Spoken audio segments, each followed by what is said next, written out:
Sucio Talk. Estamos hablando sucio aquí, Sucio Talk. Straight up, shout out my Puerto Rico. We over here in Oakland in the studio. Sucio Talk podcast. How you doing? How you doing? It's been a long time since I've done a solo episode. This is Solo Sucio for all you people out there.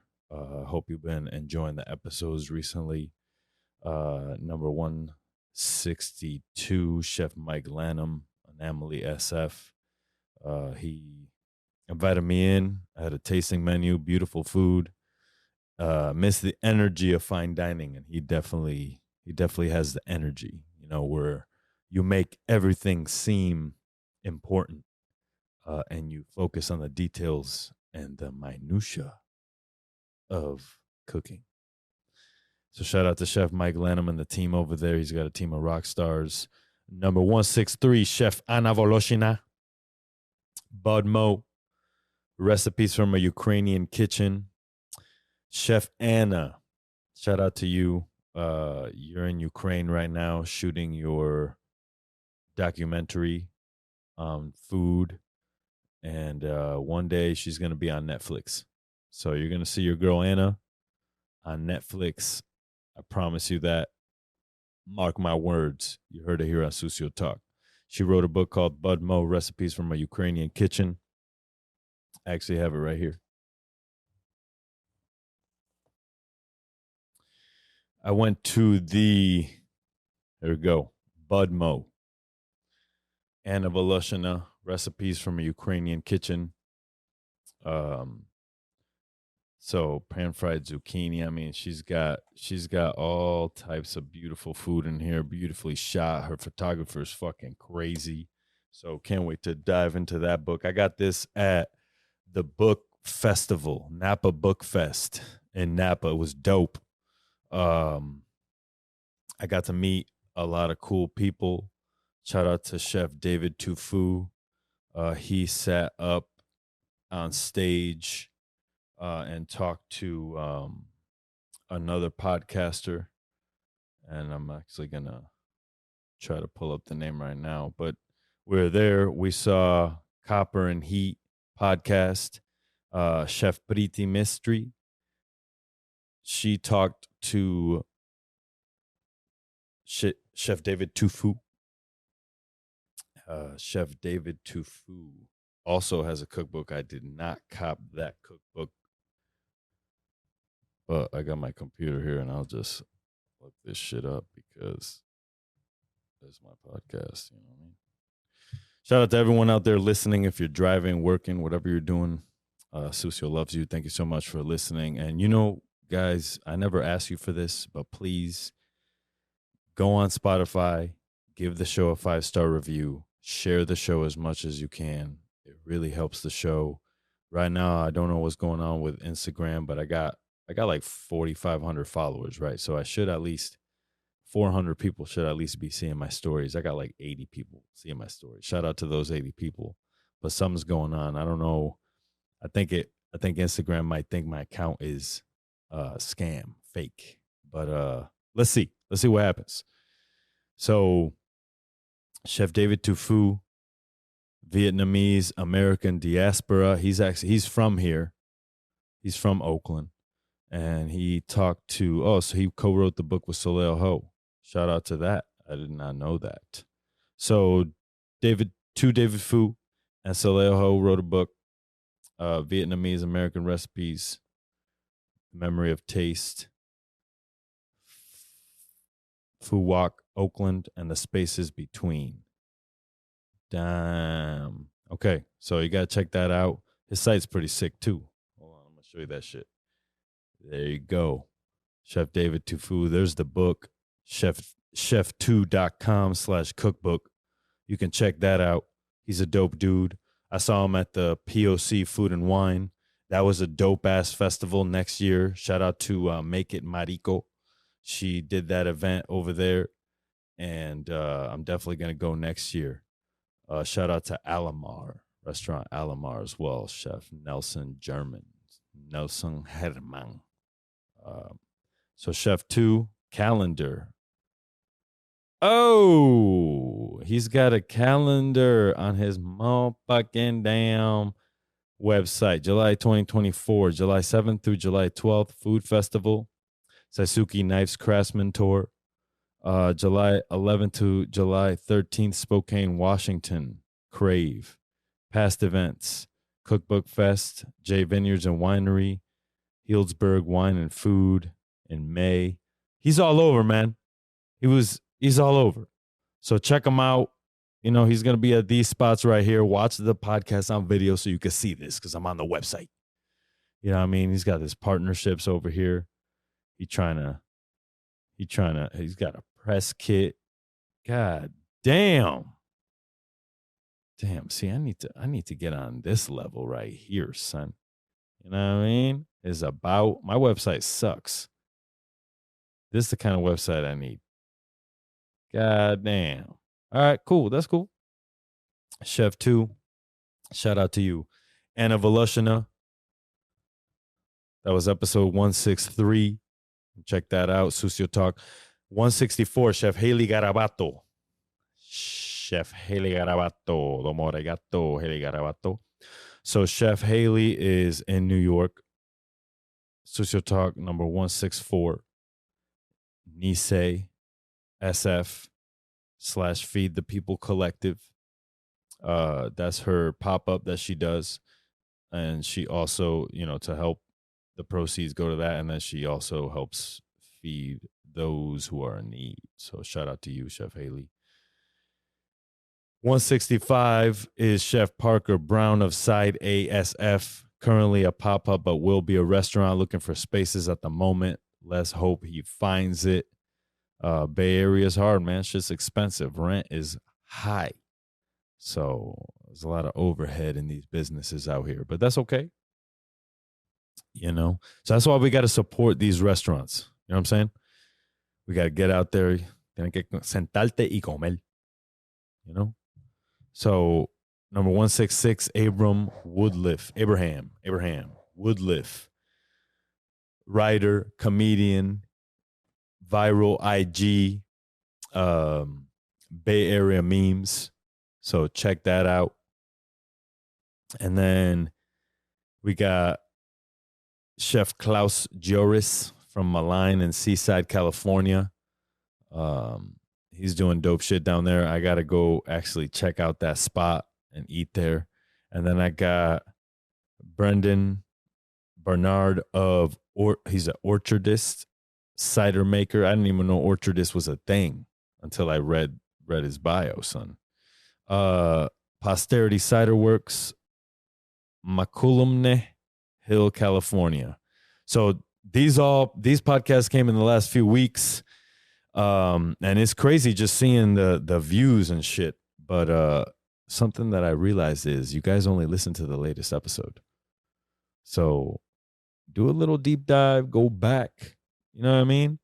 I got some good flavors of Sucio Talk over here. Episode number 168. If you want to hear the old episodes, go on YouTube. Check out the old podcast episodes on YouTube, audio only. That includes the podcast that I did on the road trip where I went to as many states as I could. I believe 30 states. I ate at 70 restaurants. I drove 14,000 miles in 50 days. 30 podcasts. They're all on my YouTube. So look up Chef Sucio Talks YouTube and you can check those out. Like, subscribe, you know, all that shit. Help me out. All right, I'm trying to blow this up. Because if you could see the landscape of Chef Podcast right now, there's a lot. And, you know, I want to crush it. You know what I mean? Because, you know, this is all me. The mind of Sucio. And we're never going to drown out the show with unraw talk. You know what I mean? Sometimes I get in trouble, but that's okay. I forgive myself. And you got to forgive yourself for whatever it is that you're holding on. If you offended somebody, first apologize to them, obviously. If they don't take your apology, that's all you could do. You know what I mean? Move on, stay out of their life, don't cause any more harm. So I got a little deep there, guys. Sucio Talk podcast. Just check it out. YouTube, Spotify. You know what I'm saying? Hook it up. I know you love it. I see it. I see how many of you are looking, listening to the podcast, share it, whatever you got to do. So me and Abraham Woodliff are thinking about doing a show that's going to be on Sucio Talk the next few times, and then maybe we might break out and do our own show. I'm not sure, though. 510-463-1145. 510-463-1145. Sucio Talk podcast hotline. Call it. Leave a message. Leave an ad. Tell your chef friends about your pop-up. I'll play it live. Ask a question. Make a claim. Whatever you want. It's raw talk. You got a phone number you can call and say whatever you want. And I'll play it on the show. If you're calling out people by name, that's probably going to, I'm going to play it anyways, probably. But, hey, it's not me saying it, right? It's the person who calls. So I don't give a fuck. Let it fly. 510-463-1145. Sucio Talk podcast hotline. All right? I'm not going to answer. It's going to ring, go to voicemail, leave a voicemail. You understand? So I did that whole ad without having the video on my face. So I'm going to have to do that again later. I'm sorry. So moving on. That's podcast shit. We came to talk about the bear. So, on this show, we talked about old shows. We're going to talk about new shows. We talked about Road Trip. We're about to talk about the bear. And something that a lot of people are talking about is the treatment of cooks in kitchens, which is a hard subject to broach. You like my vocabulary there? So check it out. There needs to be a certain amount of discipline when you're making food, right? Not because you're an artist, not because your chef told you to, right? You have a responsibility when you work with food to be safe and clean first and foremost before anything. Okay? Most of you motherfuckers ain't clean. All right? I've seen dudes throw their apron over their shoulder, use the urinal, put their apron back over themselves, tie it, walk right out of the bathroom. No wash, nothing. This was at a hotel that I worked at. I was working at the restaurant at the time, different departments, 3 Michelin. I'm like buried. And I saw this, and this was the banquet kitchen at the time at Meadowood. Years later, this person would come to Charter Oak to try to get a job. And I just could not forgive what I saw, And it's people like that make it so you have to have a certain amount of discipline when you're making food. Some people take it too far. Some people push people to their limits. You work with each other for long enough, they know your weak points. They hit them. They know how to motivate you. I once had a sous chef make me angry on purpose. Kept sending back this pot of something. I forget what the fuck I was cooking. And I was like,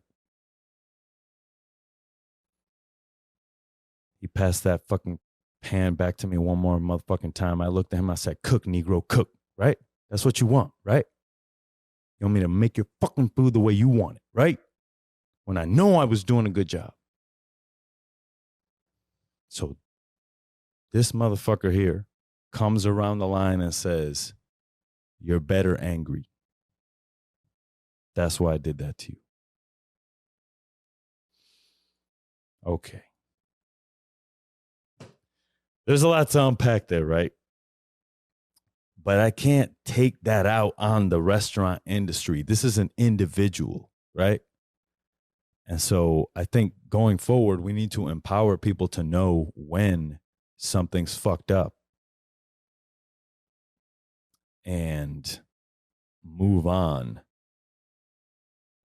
once they see the first sign of abuse. What I see over and over again is cooks, young cooks especially, accepting horrible behavior and conditions, to be honest with you. Some of these kitchens go up to 120, 140 degrees. You know what I mean? So it's all very difficult to unpack. This is a hard subject. We ain't going to solve it right here. We ain't going to solve it. Okay? The bear is not going to solve it. So if you think that that is what that show's about, it's not. Okay? They're selling a TV show. They're selling a drama. It's a drama. It's a TV show. And yes, it is realistic, some of it, right? They do a good job of getting the anxiety of service and how it works when you're in the middle of it and you're trying so hard and it's not working out. You know what I mean? It doesn't give anybody the excuse to curse in your face, yell at you, or, throw things at you. Have I done all these things? Yes, I have. Carte blanche, yes, I have. I am guilty of carrying on in the past what I have been taught. Okay? Now, that being said, I understand that. Look back on that behavior, frown upon it. And that's in the intensity of service, the intensity of running a food business that has such a high variable of issues, mistakes. People can burn shit. Shit doesn't come in on time. Angry guests, angry employees. It's difficult, man, having a restaurant. But I think that some of us are masochistic. And what you see the restaurant industry do now is we kind of just harp on the fact of how hard it is. And what we need to do is figure out a fucking solution to our problem. There's no tech investor that's going to solve this for us. Okay? There's no restaurant investor that's going to solve this shit for us. It doesn't mean we have to stop trying. We need to try. And that's what these award shows are trying to do. They're trying to have some happiness and shed light on effort and hard work. And people shit on that because maybe they didn't get the award. You know what I mean? Maybe they thought they should have got Michelin or World's 50 Best. I'll be damned if I'm going to be a prisoner of that. Now, do I want to get a Michelin star? You fucking right. I want to get a Michelin motherfucking star. And you should be able to say that shit. And people should be like, fuck yeah, get your Michelin star. But now we're like, oh, no Michelin stars. Don't call me chef. Chef is a bad word. Chef is mom. Chef is important. I will be damned. We will not lose that shit. It is a tradition. And even though it's based on some shitty shit, right? Not going to go into it, right? We all know what I'm talking about. But so is fucking everything else. You know what I mean? We are descendants of war, straight up and down. That's why we're here. Like, it's not the meaning of life. That's not why human beings are here, but that's why we are currently, that's why I'm sitting right here, able to film shit. Because of the horrors of life and of history. And so you can't solve everything. And that's fine. That's why we got to divide and conquer. It just can't divide into two. You know, you got to come together. The only thing that's divided into two is people's opinions of you. 50% of the people that know you hate you. 50% of the people that know you like you.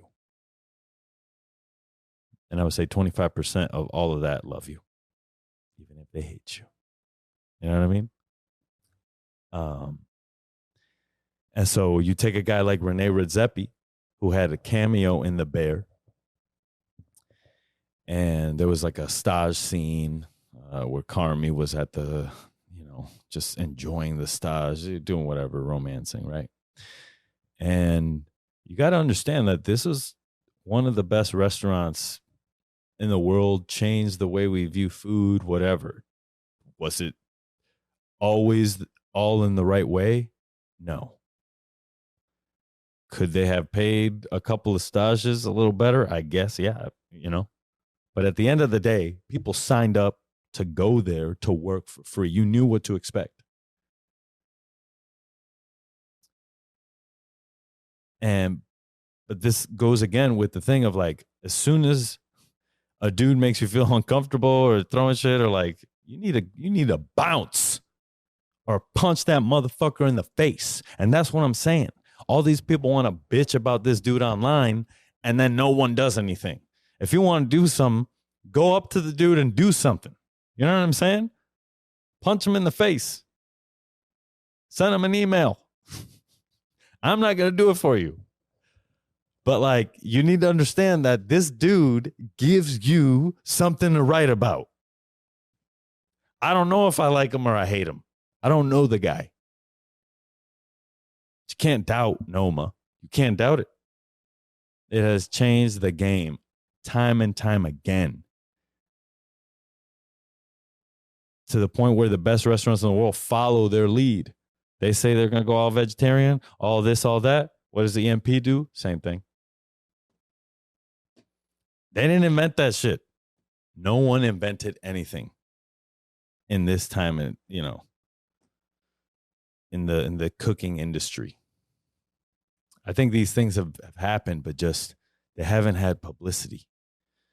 Because how does Joe Robuchon get however many fucking Michelin stars he has? Sheer dedication and hard work. And I don't think that anybody's going to be able to replicate that again. You know what I mean? I'm going to ask our best friend over here, ChatGPT, how many Michelin stars does Chef... Hold up. No. Here we go. How many Michelin stars does Chef Joel Robuchon have? Chef Joel Robuchon held a record total of 32 Michelin stars across his various restaurants worldwide. He was renowned for his exceptional culinary skills and his influence on modern gastronomy. Look at that. 32 Michelin stars. Can it be repeated? There's about to be a dinner in Healdsburg with 11 Madison Park and Single Thread. So shout out to those chefs over there.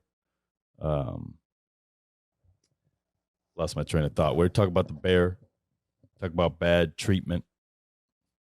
This is where people are going to be like, what the fuck? It's a long conversation,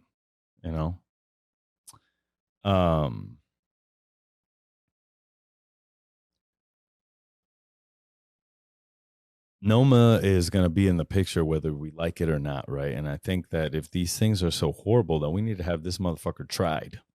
You know what I mean? tried, tarred, feather, whatever the fuck it takes, right? If it's honestly like that fucking horrible, I need to see this dude fry. You know what I mean? If we're not into that, then I don't know. I don't know that any articles can really change anything anymore, to be honest with you, other than raise awareness. But then the new thing happens, and then we're good. You know, it's really a crazy thing. And so I've been, I was on Instagram, and this really nice lady, Hassel Aviles, basically wrote a story about it. All the chefs they could have amplified on this fucking show. There you go. They have millions of people watching, and of all the chefs that they could have included, they chose this fuck. So yeah, the story is funny. The story is fucking funny. And so, you know, I wrote on it. I said, God damn, she letting homeboy have it. Complicated issues all around. Solo Sucio episode next week, this one, to talk the Bears staging, 10,000 hours, and how everyone needs to lighten the fuck up. Regardless of if we like it or not, these are innovators in our industry. Can a person ever be forgiven or make things right? There is no right answer. No matter what you do, 50% love you, 50% hate you. It is what it is. Somebody said that it is what it is was a cop-out. And you can't judge a man based on one statement online. You know what I mean? Come on the show and talk about it. Call 510-463-1145 and leave your message, and it'll be answered on the show next time I do a solo episode. I'm trying to do these weekly, but, you know, I'm executive chef at OpenAI in the city, San Francisco. So doing the tech thing, corporate chef, feeding, you know, over 1,000 people a day, doing it. So shout out to the kitchen over there. But so it was a funny exchange, okay? And then she messaged me. You know, she said, Hola, David, thanks for sharing my post. I think you misunderstood my message. Why are you telling me to lighten up? I didn't say that. I'm not saying that to just her. You know what I mean? I'm just saying that all around, because everyone bags on this dude.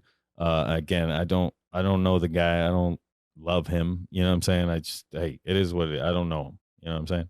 I'm not letting Rene Redzepi have it. I'm just pointing out the facts. True. He is an abusive chef and built a business on 20 years of wage theft and exploitation. Staging is wage theft. So I don't believe that staging is wage theft. Because I have staged. And I willingly signed up. I emailed and fucking showed up. And I knew that I was going in at whatever time they told me to come in. And I knew myself, in my mind, myself, that I wasn't going to leave until they closed or until they told me to leave. I never thought about hours or is this too long. I love the craft. So I wanted to be there. I wanted to learn it. I wanted to live and breathe restaurants. And so that's what I did. And I don't look back on that time and say, man, like they should have paid me for that. You know, I didn't even work there. I just staged. Now, should you build your restaurant on the basis of needing stages? Fuck no. No, don't do that shit. You can't do that shit now. That's not a good idea. And I don't think that he opened it thinking that, right? It just became this thing and it grew, I think, far beyond his control. So what is he going to do? Say no? If you were in his shoes, would you say no? I don't fucking think so, man. Because you don't know. We don't know. We don't know. Right?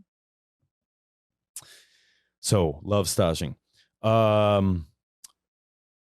Staging is wage theft. Those are facts. I love the industry and mostly the people. He's hurt many people, some that I know and care about, and yet gets praised. The chef hero worship is so boring.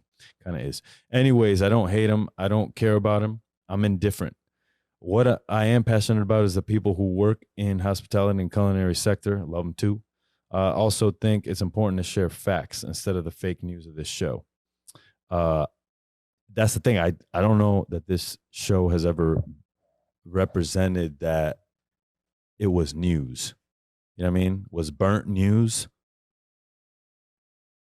I don't know. I don't think so. You know? Lastly, if Renee wanted to make it right, he could. Accountability has never been his game. Oh, I'm also not alone in my point of view. And then she gives me an Eater article. The Bear wants to confront toxic restaurant culture, but it can't decide who's to blame. So this is an Eater article. It came out on July 2nd, 2024, 9 a.m., written by Amy McCarthy. Initially celebrated for delving into the complex traumas of kitchen labor, the show, now in its third season, is bogged down by star chef cameos that call its sincerity into question. If you have seen the third season of The Bear, creator Christopher Store's dramedy about the revitalization of a struggling Chicago restaurant, you have seen many, many chefs. In the finale alone, there are at least 10 different chef cameos, including appearances from Dining World Titans Rene Redzepi and Thomas Keller. At first, those appearances make total sense. Real-life chefs... I'll level off my place here. Real-life chefs on a show about a chef aspiring to join their ranks. But when you consider how the Bear attempts to confront... the toxicity...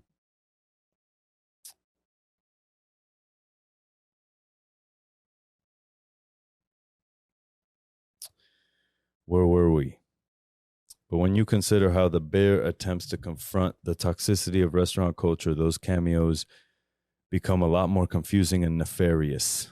Starting episode 1 of season 3, we see Chef Carmen Berzato and the famed French Laundry Chef Whites foraging around for wild plants in Copenhagen alongside Noma staffers and getting cooking lessons from Daniel Boulud. We also see him in stressful moments with the abusive and fictional chef David, Joel McHale plays, whose cruel words have a profound effect on Carmi's self-confidence. The intent of these scenes is twofold: to establish Carmi's emotional backstory and also to clarify his culinary bona fides.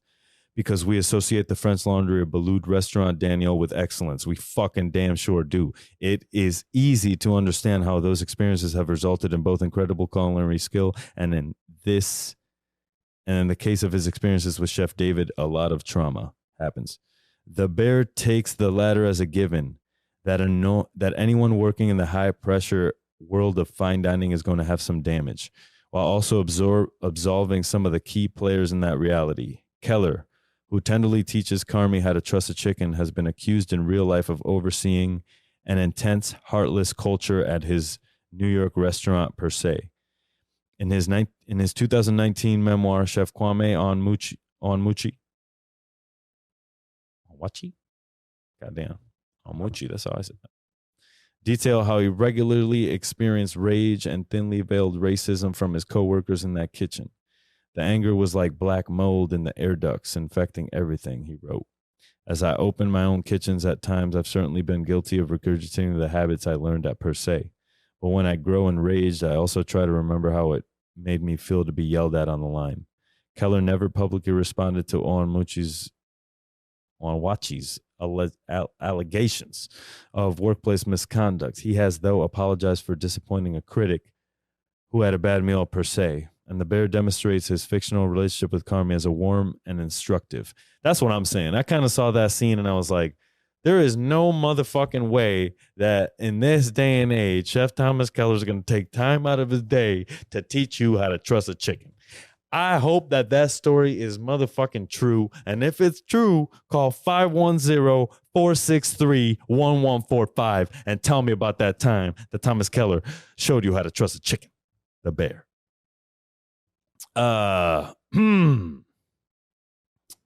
Here we go.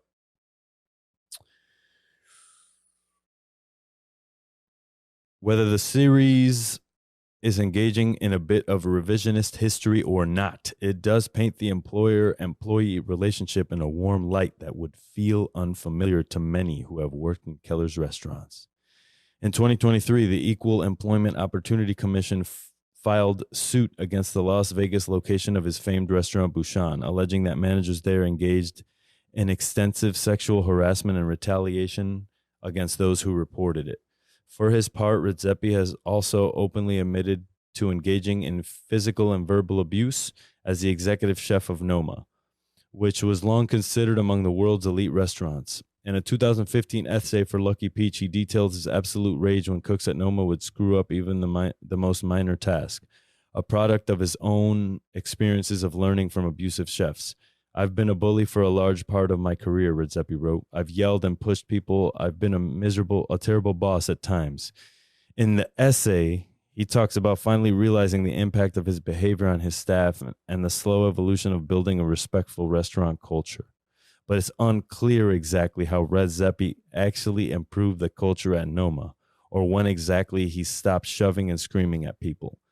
In 2022, the chef said that he had undergone many, many hours of therapy to address this behavior, but has said nothing about it, how he might repair the damage he'd wrought with people who bore the brunt of his abuse. Redzepi and Keller are both architects of a modern fine dining industry built around unpaid and poorly paid labor. Fuck, that is the true statement. I don't know if they're the only architects. You know, I think the U.S. government has something. You know what I mean? But that's very true. Very well written too. This is crazy. And we have seen workplace misconduct reported at places like Vespertine, Blue Hill Estone Bar, and the Willows Inn.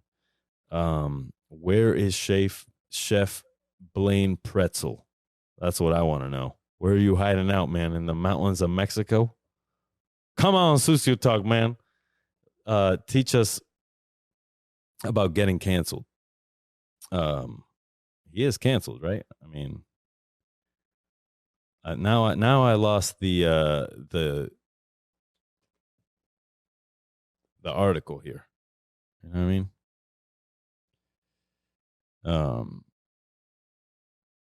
But I'm gonna find it again. Okay.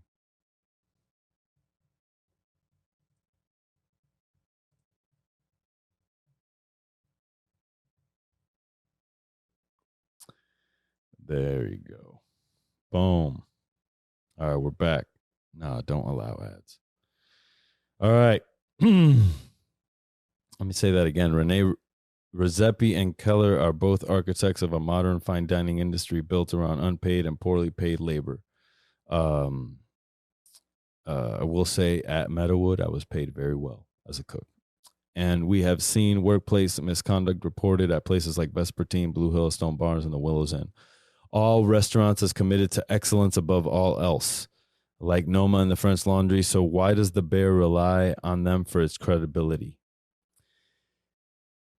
In The Bear, the fictional chef David is essentially cast as the source of all of Carmi's restaurant traumas. Like Carmi, the series blames him, not the systemic toxicity in the restaurant industry. Yeah, there's a systemic toxicity there. You're right. It never reckons with the reality that the abuses in the industry were never limited to just one or two bad apples. In fact, it places chefs like Keller and Redzepi in stark contrast to David, portraying them both on screen as gentle, encouraging mentors. Of course, if it had been more pointed in examining that behavior, it probably wouldn't have been able to convince so many of those famous chefs to show up on screen. Very true.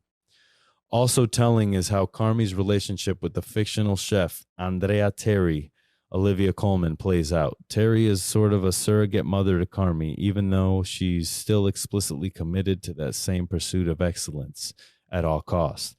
On some level, the show lets her off the hook for the role in the industry and its abuses.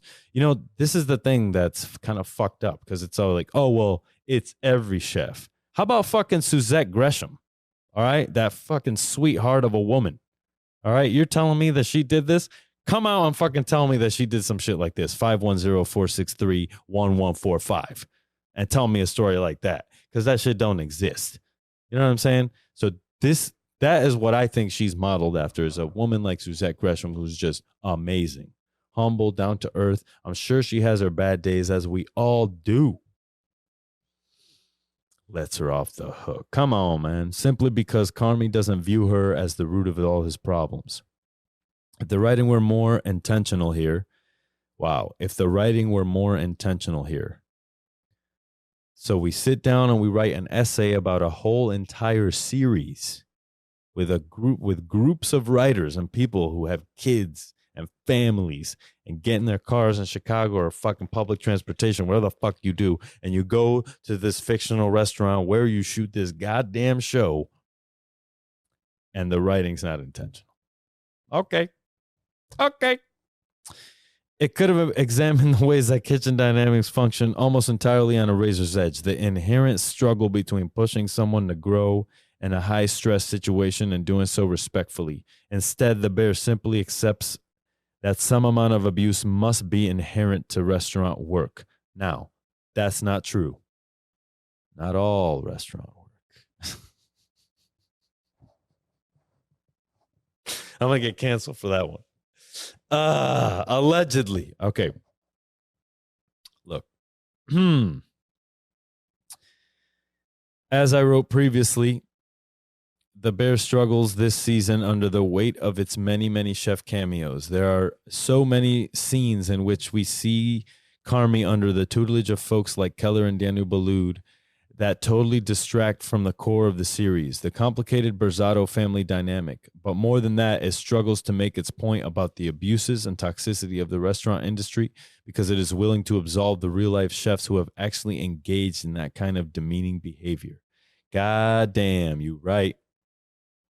You know, now there's a difference between calling someone a fucking idiot, right, and yelling at them, or telling them, how many times have I told you that when you put the fucking thing in the oven to set the timer? Because that person who's celebrating their birthday has been on that table, has ordered the chicken. It's been in forever. They're having the time of their life celebration. And now when we get to the finish line, the entree, we drop the ball. What are you going to do? You're going to go out there and you're going to tell that person, we don't have your chicken. Now you ruin their birthday. All right. You ruined their birthday. That table's pissed. They're never going to come to your restaurant again. You lost business. Not only that, they're going to tell 20 people you lost them now. So again, there has to be some kind of discipline. And it's not abuse. Some of these things are not abuse. Now, there's abuse. That's true. But the ladder of leading a team in a place that's fucking loud, where the music's playing and the people are loud, it sounds like a cafeteria, and the hood vent is on, and your fry cook can't hear you say, or your roast cook can't hear you say, drop chicken, because someone said, hey, when you raise your voice, that's abusive. I generally talk in a louder tone than usual, okay? Have I ever yelled at someone and felt bad about it? Of course. Have I addressed it with them? Of course. You always address before you leave. But they need to know that when you say you need to drop this chicken, they need to cook the chicken. Because if they don't, they're going to ruin someone's dinner.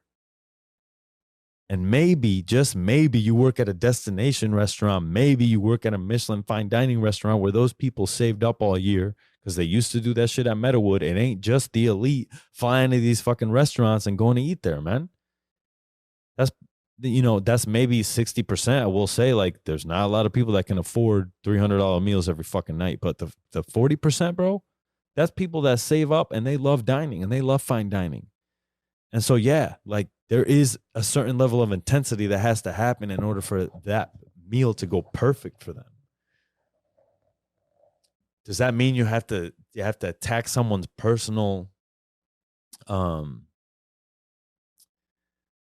personal life, the way they look, who they are? No. But the fact of the matter is, something happened in your business and you need to address it. And they're not going to hear you. And you don't have time to go over there, because just because you fucked up this birthday doesn't mean you're going to fuck up the other birthdays or anybody else's experience. Right? And what's going to happen now? They're going to go on Yelp, write about you, and then you're not going to do your goodest. You know? There is a lot of chef cameos, though. You got Balud, Keller, Redzepi. I mean, there's a lot. There is a lot. But you know, they're working at the restaurant and the show, and there was a lot of comments too afterwards about on that thread. You know what happened when I talked to her through there. We also made up. She's going to come on the show at some point. Like, you know, and we didn't really make up. You know what I mean? It's not about arguing. It's about, sometimes I post shit on my Instagram and it's things that people write, and I don't have the time to write, I don't think like this, or this isn't what I think, you know? Now I had this picture come up, and I took a screenshot of all the comments that came in from the story reply that I wrote to this lady. And then somebody piped in, he's a chef. This is what I'm saying. She act like he was the first one. Okay, first of all, if we're going to reply to these stories, we got to make it less condescending and less hateful towards people. She's just stating her opinion. You don't have to like it. I've known people that worked in both TK restaurants, and they have mental health problems now. David Chang, your old chef Chris Costow, an old version of Chef Eric Ripert before the Buddha religion, Chef Charlie Trotter, Chef John Besh have worked with client cooks. Chefs are used to work for them, and they all yell. They all mentally bother you. So I don't know what the hell you're talking about. Okay, he had to do what he had to do. Now, that mentality is very like pessimistic cook. Okay. While I understand all of this that these dudes yelled in the past, we don't have to carry that forward. He called people out here by name. Hey, do what you do. You know, I post these anonymously. I made the mistake of posting one anonymously. You know, I made the mistake of screenshotting it. And this was all on 4th of July. And I posted it, and the person wrote back. She's like, why did you show my face and not the other post? And she's right. You know, I overlooked it. I didn't do it on purpose. I just made a mistake, and I'm sorry. That's not what I'm trying to do, is create enemies online. You know what I mean? LOL, she right though. Yeah, she is right.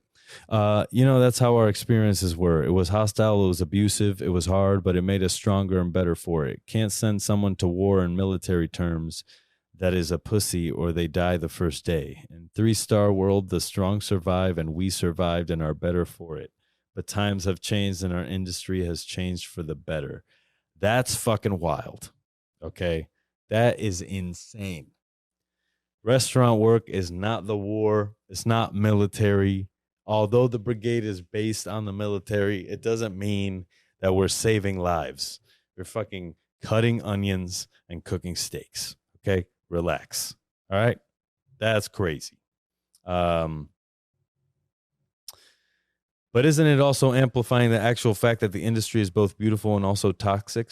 Speaking from outside perspective, like now there are people talking again about why things should change. And what if the writers will be planning to amplify lesser known chefs in episodes to come, like set the stage and acknowledge shit people are doing, then step back and see? That's a great way to look at it, right? Is season 3 was about establishing, right, that star power. Like, this is where it came from. Okay, cool. Next season, we highlight other chefs. They could do it, man. Next season, this is what I'm seeing for next season. They're going to do guest chef dinners for all the episodes. That's what they should do. They should do guest chef dinners for all the episodes. And every episode is a different chef coming in to do a dinner. And then the drama plays out that way. But that's the premise. All right. And I'm going to send that to the world here on Sucio Talk. If you're listening, Chris Storer, I got ideas. If you need a fucking bad sous chef character, I got you.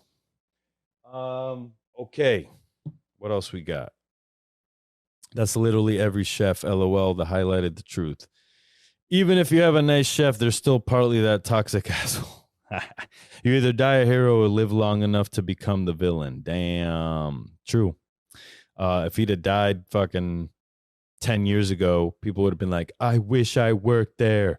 And then I was like, yo, I'm going to talk about this. People are like, we're excited. I haven't watched the new season, but I'm wondering if The Bear will ignite new breed/blood of people interested in the culinary field. In St. Louis, we have seen most of our culinary schools close. Cannibalism of workers basically jumping around to new restaurants and making their way back to restaurants they have worked 2 to 3 times. No new talent or younger talent.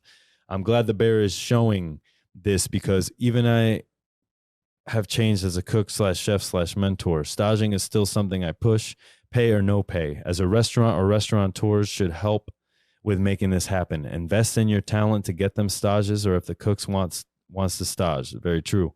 I wanted to stage because it made me interested in a caliber of restaurants I never thought I'd expect. La Bernardin, Alinea, the restaurant at Meadowood. But it made me push once I got back and think about things differently. So it's a back and forth conversation for me. Of course, I want to do good and I want to do the best for my team. I think in all, and this is another statement, I think in all honesty, some people don't realize how surprisingly easy and natural it is for restaurants and restaurant leaders to fall into this abusive and toxic cycle and environment without even realizing it.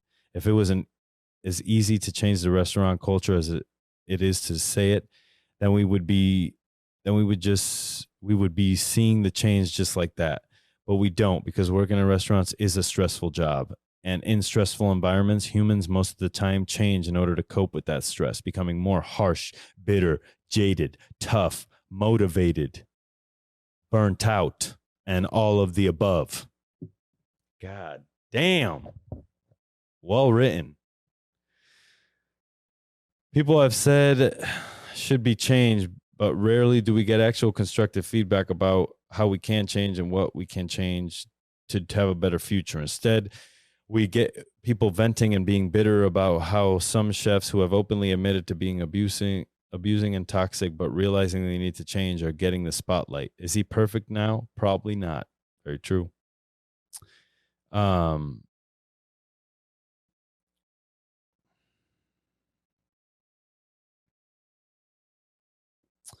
If a person actually makes it right, then sure, bring on the arc of laud and redemption. If not, find someone else to be proud of. An artist's work is literally in the eye of the beholder. It's so fucking easy to shift focus and go find a new beauty and good people in their work. Very true. Very true. And then she said, it is what it is a cop-out. All right. Partly go fuck yourself, but in the nicest, most respectful way, okay? This is... one of the people that I mistakenly fucked up and put her on the goddamn thing. I'm so sorry. But anyways, what does this one say? All right. Is he an improvement since 60 years ago? Definitely. But we're so caught up in only now that we don't see the bigger picture. I have...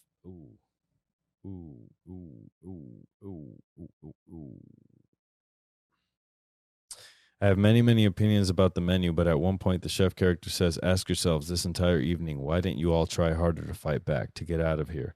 Honestly, you probably could have. Something to think about. I think this is a kind of symbolizing how if everyone, cooks, guests, critics, rich people, foodies, all came together to make actual change, they could have. But instead they don't, because they only want to see what the latest dish is, what the latest controversy is, and who's the latest trend, without wanting to see what happens behind the scenes. That's very true. And it's kind of conflicted. It's got to be conflicted for Eater. because they do articles on negative shit. Like they'll do an article about Matt Horn, right? And they'll be like, oh, check out his new restaurant, Cowbird, 38 essential restaurants to check out, Cowbird, right? Fucking Maddie's old fashioned, whatever the fuck. And then his restaurant burns down. God damn. That's fucked up. I got to have him on the show too, even though he's going through trials and tribulations. But we got to get him on. I think I read that he hired a marketing consultant to kind of take care of the messaging going forward. Is a famous guy that is in charge of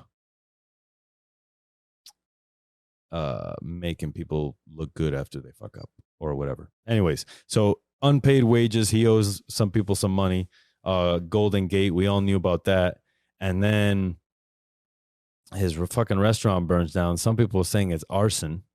I think the investigation said it was arson, allegedly. I don't know yet, but we'll see as the investigation goes on. Hopefully he can get over this mess. But as I was saying, Eater, they sit there and then they got to write like horrible shit about somebody. And then they open a new restaurant and they're like, we got to go write about this guy. So, conflicting things, but what are you going to do?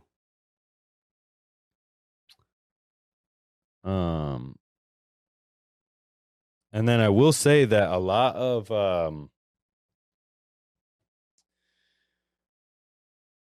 some of the people responding are not in the industry.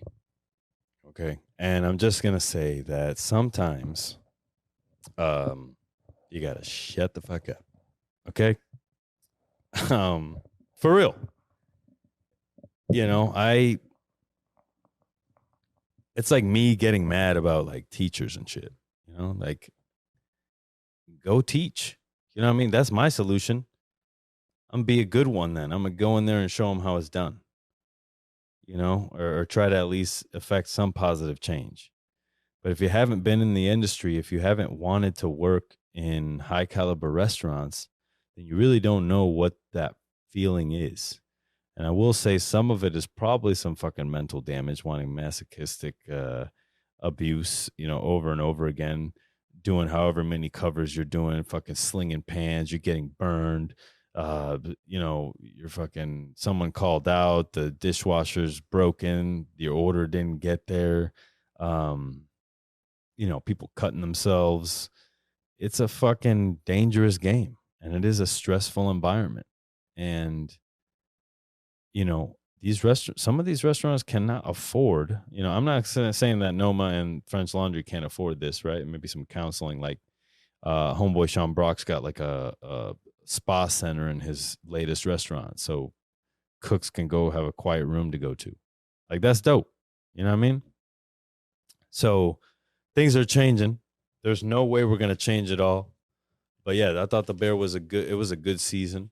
You know what I mean? I'll watch season 4. And then we got some of the things that happened in the episodes that were funny.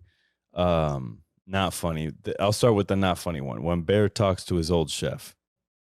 Now, let me tell you this. There's a lot of chefs that have a contentious relationship with their old chefs, their mentors. I don't know why this happens, but it just happens. I talk to a lot of chefs behind the scenes, not on the show, that have these difficult relationships with their past mentors. Because again, that person knows how to push you, right? Or get the best out of you. And sometimes we didn't grow up in the best homes. So to get the best out of you, you had to do, whatever your parents did, right? Whether they hit you or they yelled at you, or maybe they weren't around. And the only way to have a person around, and maybe he's a toxic person, he's yelling at you all the time, but hey, that's the only person that actually communicates with me, because other than that, my life is lonely because I work from fucking 10 a.m. to 2 a.m. and I don't have any friends and I don't have a personal life. And on industry night, I get hammered. And then I spend all Tuesday or Monday, depending on what your fucking Tuesday or Wednesday, depending on what your fucking first day of work back is, just like, or first day off, right, is recuperating Monday, Tuesday. And I think we need to change that. You know what I mean? I think we need some better activities. I think we need to get together and like play some fucking cards or go bowling. I mean, they got those clubs. Cooks should be hanging out, bro. Like, if it's hanging out late at night, cool. But like, you don't need to get drugs involved. You know what I'm saying? There's a time and a place for that. And it ain't when you're gonna get less than 8 hours of sleep, less than 12 hours of sleep, to be honest with you. You know what I mean? So watch your back out there, cooks. Keep your head on and know the signs of abuse. And if you don't know, you can call 510-463-1145. Boom. I'm getting good at plugging this number. So yeah, there you go. So, you know, Bear talks to his old chef and he tells him, I still think about you. You gave me ulcers. And then the guy's like, I made you better. I don't think that is realistic, because I feel like that chef would be a lot more kind of dismissive about it, or wouldn't be caught up in it. You know, he would have just brushed him off and went in the bathroom. So the way he confronted him, Chef David or whatever, played by Joel McHale, kind of gave that character more balls than a lot of these chefs that act that way have. You know what I mean? Like, a lot of these fucking bitch ass chefs who legitimately terrorize just for no reason, they're out there, right, are bitch asses. Okay. And Chef David Sucio told you, okay, to tell that motherfucker to shut the fuck up. Okay, whoever they are. And if they got a problem, then call 510-463-1145 and we'll talk about it. But as far as I'm concerned, if somebody is pushing you or verbally abusing you in a personal manner, like talking about the way you look or whatever, now, if they're raising their voice, talk about food, that's different. You have my permission to punch that motherfucker right in the face, bro. You tell them when you heard that shit. Okay? So yeah, it was a lackluster kind of interaction. It got a good reel out of it. You know, they got a good thing, because I feel like the chefs that I talked to, they want to say all those things to their mentors. They definitely want to say those things. But, you know, time passes, people have kids, right? They're not the same person they used to be. So part of you forgives them, part of you loves them, you know. Yeah, and these are toxic relationships, you know, like, it is what it is. But again, it's a high toxic environment. Like, are the relationships in any other high toxic or high stressful environment gonna not be toxic? I don't fucking think so. And so you have a lot of people working in a place, they're fucking stressed out. They just want some relief. They go out, half of them fuck, they come back to work. It's all types of shit, you know? It's incestuous sometimes. But that's just is the restaurant world, because all we got is each other. You know what I mean? Yeah, I gotta tighten that up. And so the last thing I'll say on that is that Carmi this season didn't seem like definitely is the main character. Claire Bear, I don't think will come back. He made it pretty clear. And look, that's not the first chef to fumble a relationship. You understand? It's a tough environment to live in. And you will fucking alienate people who love you. And you will crawl into your fucking mental artistic hole and not see your family and live, breathe the restaurant and show your cooks and your staff more love than you do to yourself. And that's the reality. It's not all these chefs running around yelling at everybody, abusing everybody. There's a lot of chefs out here really fucking trying to do their best to keep their business afloat, to treat their people well, pay their people well, with everything, popping up in front of them. Like you got fucking, what is it? Inflation, supply chain issues. It's horrible. All of it's horrible. You know what I mean? Doesn't excuse the bad behavior, but at the end, and I hate to say but, right? It doesn't excuse the bad behavior, but it's the fact. I love when Maddie Matheson brings the broth to the table. Really nervous, because that's what happens when the chef makes shit difficult. He's gonna have you forget shit, right? And something funny about this is I've witnessed this. We used to do these dishes. It was a whelk dish, a whelk pasta. We used to get these whelks from Monterey, steam them, take them out, make a farce out of them, or pressure cook them, make a farce out of them. Delicious. And we're fucking, hold on one second. We're doing this dish. It's got whelk shells, and that's the pickup. Like you basically fire the pasta. Pasta gets plated, some other garnish, whatever it was, a little bit of olive oil, lemon, goes out to the table, and what follows is a pourer. The pourer is the whelk shell. And before service, you have to check the bottoms of these whelk shells, because sometimes there's micro holes in the shell and the liquid falls out of them. So we would do 2 people drop, right? 2-person drop. So one person would pick the dish up with the pasta in it, right? Walk it over to the table, drop, boom, boom.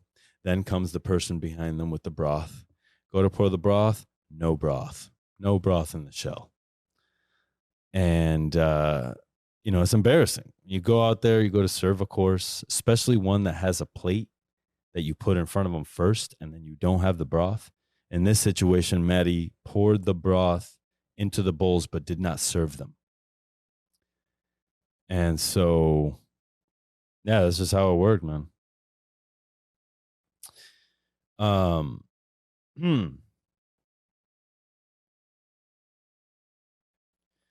So definitely a factual thing that can happen. Kind of embarrassing, but that's what happens. Then we got the old comment, the Orwellian butter from Orwell, Vermont, or Orwell, Oregon. I don't know where the fuck Orwell is, but the uncle is like Orwellian. What do we got? Orwellian butter? Dude, butter is like fucking $5 a pound, son. And people are fucking confying shit in it and clarifying it. And butter, man, I'm telling you, it's going to cost like $7 in a year. Then there was that comment that his investor made about the fact that if he gets a bad review, he'll have to close the restaurant. Now, I don't know about you, and I don't know how much time passes in this show, but that's not something an investor says like in the first fucking 6 months of the there's always enough cost, at least, in my experience, to know that you're going to be operating for a year without any fucking income, and those that don't, open up with that buffer, god damn, shout out to you. The cameos were cool, even though they were abusive. Shout out to Snibs. Snibs is going to send me a pair of shoes. They reached out about being on the show, so next time I'm in LA, I'm going to do a show with the makers of Snibs. So look out for that one. I'm not sure when I'm going to be in LA next, but let's make it work, huh? So upcoming shows. I got a lot of upcoming shows starting this Friday, going into next week. Aaron Plasencia is a catering chef. And he asked me on Instagram when I posted the link to the podcast. He was like, "Can catering chefs be on there?" And I was like, "Fuck yeah, catering chefs can be on Sucio Talk. You're a chef too." And one of the hardest fields of variance there is of culinary arts is catering. I'm a catering chef that's been working for 20 years from SoCal, worked for Disney, restaurants, hotels, now run catering ops for Taste Catering. We are a catering firm based out of Burlingame. We do full service off-premise events in the 9 counties, mostly in the city. Have done events for 3 people to 5,000. Bill Graham Academy of Sciences, down to Salinas, up to Calistoga, everywhere but underwater. He's got his spiel down for sure. So that's Aaron Plasencia. He's going to be on the show. Eduardo Espiritu is the chef over in Napa. So we're going to see where we're going to do the show because I don't know. We're going to do it with him and his wife. I believe he's the sous chef. His wife is the executive chef. So we will talk to them a little bit about how it's like to run a kitchen. One, at the space that they're at, but 2, as a married couple, bro, because that shit is difficult. All right. And that ties back to the bear with all that fucking arguing between him and his brother. It's like, I've been in those restaurants, bro. Those mom and pop restaurants where the fucking couple or the brothers are fighting. Oh, that shit's awkward as fuck. You know, that's a little bit more fucking abusive than staging, if you ask me. Stefan St. Louis coming out. He's chef up in Petaluma. Shout out to Chef Stefan. He was on the show back in the day. He actually called the number 510-463-1145, and he talked to me for like 45 minutes. And we sort of went through his life story, but we'll do it again on the show when we got some film on him, and we'll be able to deep dive more into the story. You know what I mean?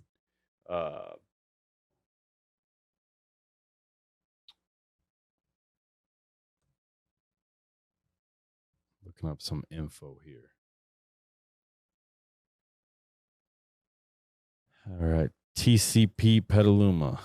TC Provisions. Table Culture Provisions is his restaurant. He's in Petaluma.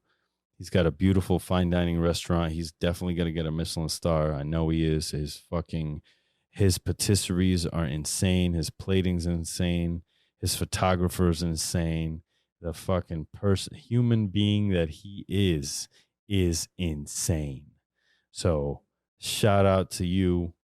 I can't wait to talk to you, have you on the show, and basically tell people about you. Hold on now. Then we got Rasika Venkatesa. She was just on Top Chef this past season of Top Chef. She was just on Chef Rasika.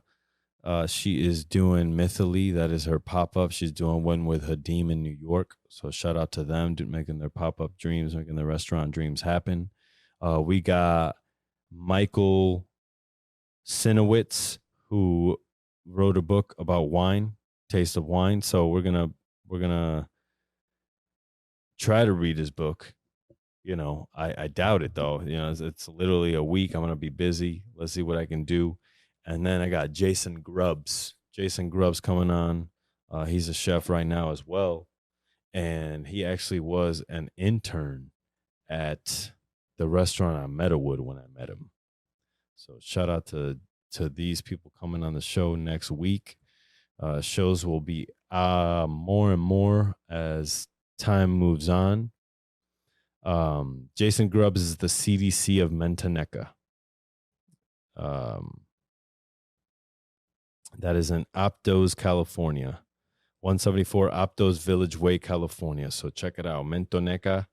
That is Chef Jason Grubbs. So I'm proud that he's CDC. Meant a lot. He was an intern. Definitely a grown-ass fucking man. He was not a young kid. I think he was military. So excited to have him on as well. Old school motherfucker. So that's it. Solo Sucio. If you want more of these episodes, let me know. 510-463-1145. If you're listening to this, call that phone number. You can leave free ads for your business. Okay. You can shout out restaurants, shout out chefs, whatever you want to do. Tell a kitchen story. Ask a question. If you want me to ask a question to another chef that possibly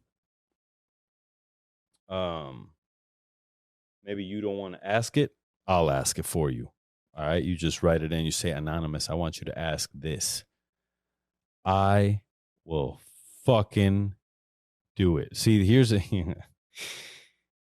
it is. They say if you do what you love, you'll never work a day in your life. And honestly, that's bullshit. I think if you're lucky enough to do what you truly love, then you'll work harder than most people on this planet will ever fucking understand. You'll work late nights and you'll work weekends. And when all your friends are at parties or sleeping, you'll be grinding away because you desperately need to show the world this thing that you love, this thing that beats in your chest like a fucking war drum. See, these chefs are real, bro. They're out here doing their thing, you know. I will say also got some good news. Some good news from the Michelin guide. It turns out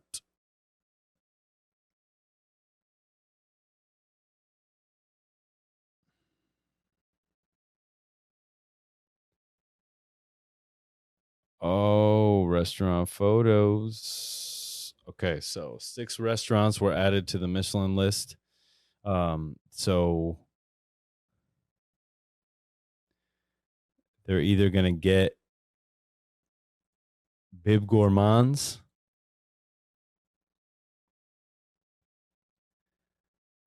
or stars.